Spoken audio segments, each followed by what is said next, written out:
Today I want to talk about training like a pro climber. My name is Nick. I'm currently training for the US team. I got team trials in about a month here. I've had the privilege of training with a lot of pro climbers, and there's a couple things that I see people missing a lot in their training. And the first one is climbing with some sort of intention.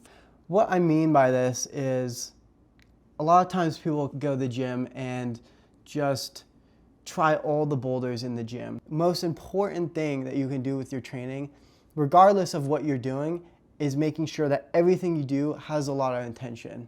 Biggest things you should be considering is your volume and intensity. And throughout your cycles of your training, you want the volumes that you're climbing and the intensity to shift. So as the volume increases, the intensity is going to decrease. As the intensity increases, the volume decreases. You might be thinking, okay, well, I'm just a boulder. I just want to focus on limit climbing. Why do I need to do exercises like working endurance, power endurance, anything that's submaximal? And the reason for this is if you want to train like a pro climber, you have to climb a lot. And if you're trying to build up the volume and capacity that you can climb, the intensity has to drop. So pro climbers are climbing anywhere from 15 to 40 hours. Obviously, we're not going to just start off training 40 hours a week, training like a pro climber. But at a certain point, we want to build up our volume so we can withstand more and more work capacity. So that starts with including phases in your training where the intensity is a little lower and you're building up that volume. And that could be by doing exercises where you're doing power endurance and you're climbing a boulder every 2 minutes. Even doing something like arcing at the end of your session where you're climbing for 10 to 20 minutes on the wall and just gaining a lot of volume and working slow twitch muscle systems, working on building capillarization in your arms for recovery between your sessions. All right, so the second thing I want to talk about is finger strength. Obviously, this is super important for climbing. And a lot of times people don't quite understand how to train it. So I want to break down the most important things to think about when structuring training for your finger strength in your climbing programs. The first thing is you always, every session, want to make sure that you're having some component that's testing your finger strength. So you're getting that reliable finger stimulus. And really popular for a lot of people is doing their hangboarding, doing some sort of maximal hangs, and that's great. Obviously, you don't have to hangboard, but you want to make sure that the intensity is really high, something that's very maximal. If you're doing board climbing and there's a lot of intensity on your fingers, that also works. Same thing if you're outdoor climbing and you're putting a lot of weight on your fingers. Another important thing with finger strength is finger capacity. If you're doing something like repeaters or sport climbs or something that you're building fatigue and it's longer durations of finger strength, also very important. All right, so the last thing with finger strength is getting good at different grip positions. So a lot of times people train a half crimp. If you're only training the half crimp, it's not gonna translate very well to this other joint angles. So what I recommend is making sure that your finger strength has some component of varied grip positions. So if you're hangboarding, you have to also do something where you're getting on a spray wall and you're grabbing holds in an open position, you're full crimping on really small edges, and that is gonna be the most important thing for building that varied strength in different grip positions. So building that finger coordination is hugely important. And if you don't have a spray wall, there's other things you can do. You can use a hangboard and practice 3-finger drag on a slope edge, or get on a 10 to 14 mil edge and practice your full crimp.